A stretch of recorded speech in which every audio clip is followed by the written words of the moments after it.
Hello guys, good morning at Happy New Year nga pala sa inyong lahat. Ito pala nasa Kitay ako. Pakita ko lang sa inyo yung aking mga favorite na halaman. Ayan. Ito yung sa bahay ko. Ayan. Yan yung mga, ang tawag yata dito is mga kalachuchi. Ayan. Nagtanggal na kami ng ng mga light dito sa paligid ng bahay ko. Yan. Sa susunod guys, itong mga bintana na yan, wala na yan. Papalitan ko yan ng sliding door. Sliding ng mga bintana.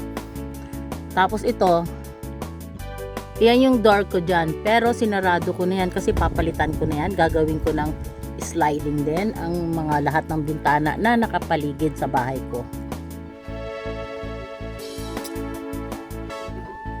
Ayan ang aking cottage na, ewan ko ba, parang nakakalungkot kasi walang pumupunta, walang umuupo dyan. Ano ba yan? Bakit ganon? Hindi ko alam. Ang luwag-luwag nito guys. Ang ganda-ganda, ang luwag-luwag. Pero walang pumupunta. Pag pumupunta yung mga pamilya ko, hindi sila umuupo dyan. Mas gusto nila yung dito kila Ate Nora na sa paluto.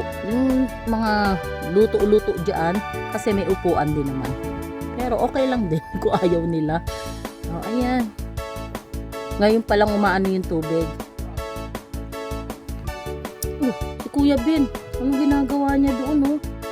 Nagkukuha na siguro ng isda na naman. Grabe talaga sipag ni Kuya Ben. Ayan yung nakadilaw. Ayan, i-ano natin. Ayan siguro pupunta siya sa niya, sa kanyang baklad. Ito guys ang aking mga halaman. Yan, natutuwa lang ako kasi ang dami niya talaga dami mga bulaklak.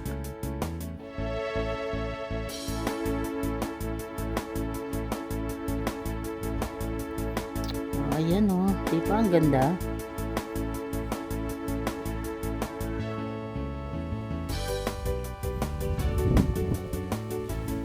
Picturean natin.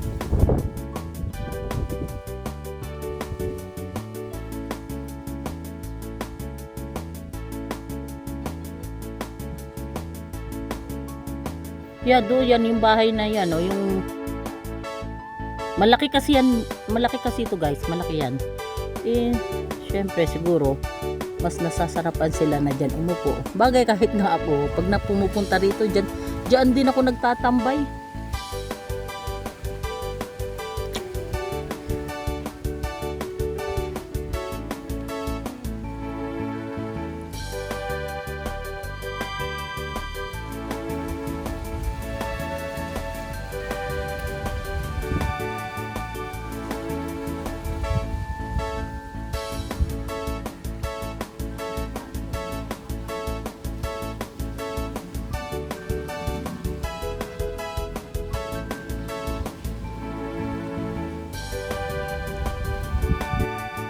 Ayun si Kuya Ben.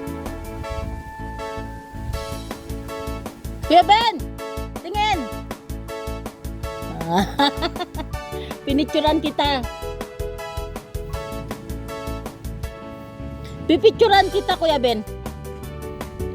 Pipicturan kita ha. Okay, tingin ka muna. Okay.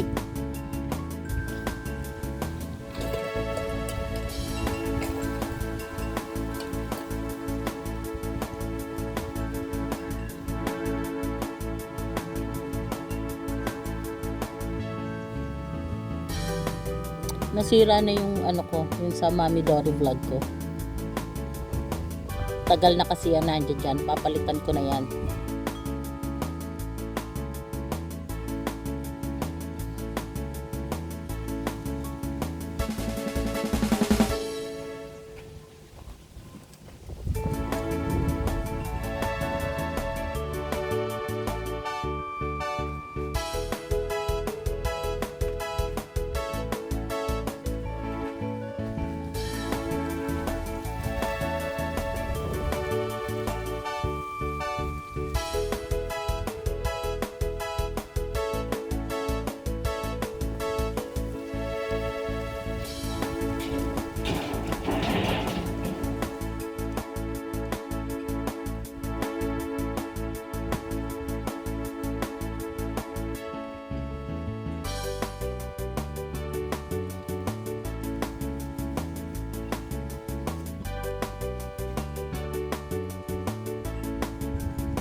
Ang gaganda ng aking mga mga orchids.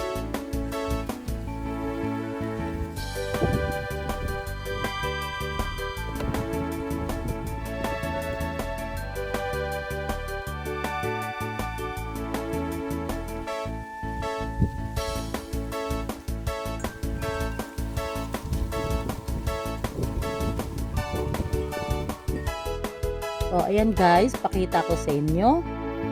Ayan ang style dito. So, ayan. Natutulog dito si Kuya Ben pag pag tanghali. O kaya may banig siya dyan. Ayan, libot yan. Malaki ito guys, ang laki. Tapos dito yan, dito siya nagpapahinga. So, meron pa kami isang lamesa. Ayan, ginagamit namin yan. Pero, awan ko, bakit wala na ngayon na umuupo dito. Ay, ang cute-cute naman ng aking cottage. Tapos minsan guys, pag malaki na malaki ang tubig, yung ilalim na yan, hanggang kalahati ang tubig. Ayan po, may kusina pa kami. O, ayan. May lababo. O. Pero, ewan ko, ayaw na nila umupo dito.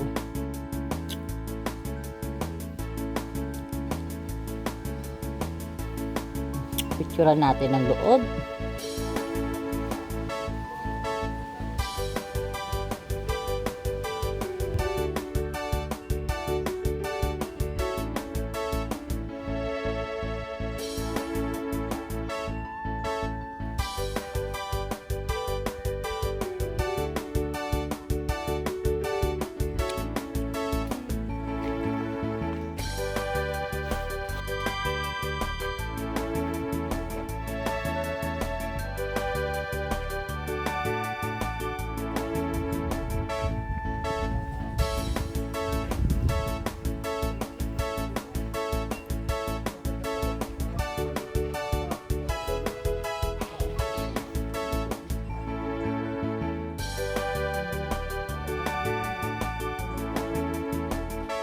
O, ito naman, yan yung bahay ni Kuya Nito.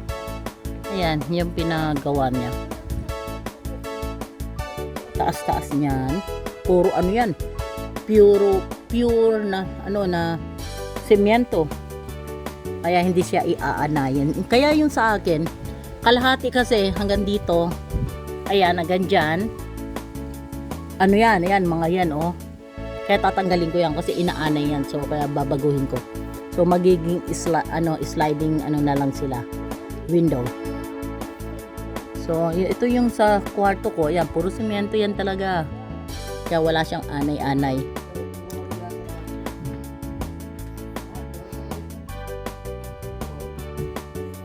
Ito naman yung sa loob ng bahay ko. Ayan, yan sa loob. Tapos, kaya kami pala pumunta rito nung isang araw. Ayan, nilagay namin ang TV na 55 inches. Ayan.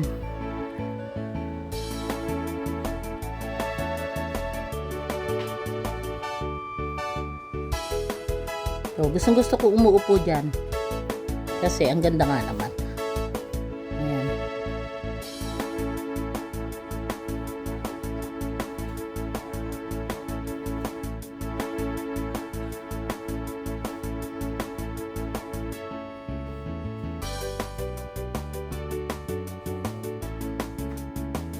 Tinanggal na namin yung Christmas tree.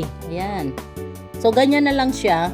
Para pag Pasko, ilalagay na lang yung yung mga decoration, tapos yung ilaw. Or hindi, kaya sinabi ko sa kanila na kung sakali man na madumi, paliguan na lang nila ng tubig. So, pag natuyo, okay, ganyan ulit yan.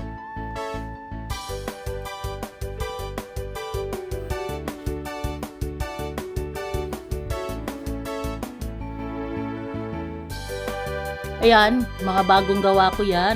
Stainless na yan. Kasi dati kahoy yan. May bukbok. So, tinanggal ko na. Pinagawaan ko ng stainless. Pati ito guys. Pati ito, tatanggalin ko na rin yan. Yan. Kasi binubukbok siya. So, ang gagawin ko dyan, puro mga stainless yan. Tapos yung malaki na yan, dati kahoy yan. Ito, lalagyan ko ng mga decoration ko. Kahoy yan dati.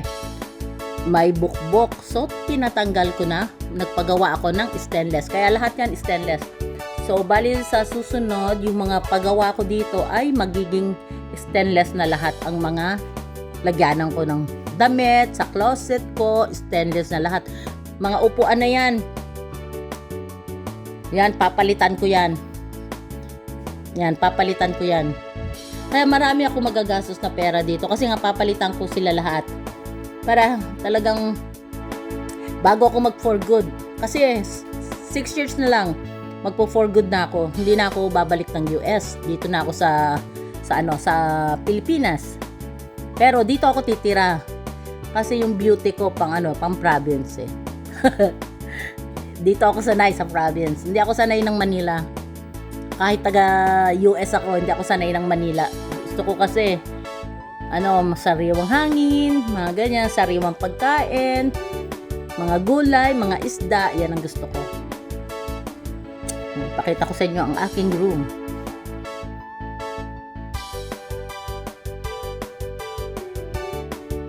Ayan, ito naman ang aking room. Ayan. Marami kaming mga ganito. Ayan. May dalawa na nakatayo. Kasi nga, pag may mga bisita kami, doon sila natutulog sa may floor. So, yan ang, meron na silang kutsyon. Mga mga Uritex. Ayan. Eto, may mga bukbuk din yan. Tinatanggal ko na yung iba. Ayan sayang Ayan, tingnan nyo yan. Binukbok na siya. So, tinanggal ko. Susunod, gagawin ko to ay aluminum. Patulad ng nasa kitchen ko. Yan, patulad ng eto. Pati yan, mawawala na yan. So, hanggang dito na lang guys. Maraming salamat. Thank you nga pala sa mga panunood po ninyo sa Mami Dory Sarong Vlog. Maraming salamat. At sa aking mga silent viewers, maraming salamat sa inyo. At sa lahat ng aking viewers, ang aking mga all subscriber, maraming salamat. Hindi man ako nakakapanood sa inyo ngayon kasi nga, nasa Pilipinas ako. Lagi kaming umaalis, hindi ko maasikaso yung pati ngayon sa akin, hindi ko pa rin nakikita yung mga dati kong mga in-upload kasi nga, busy talaga ako. So, sa susunod, January 20, ang balik ko sa US, yan, makakapanood na ako sa mga sa mga subscriber ko para masubaybayan ko rin ang mga ninyo, ang mga vlog ninyo. Kaya maraming salamat. Kung di pa po kayo nakasubscribe sa Mami Dory Sarong Vlog, sana po subscribe po ninyo ang Mami Dory Sarong Vlog. Maraming salamat po. Merry Christmas and Happy New Year. Thank you guys.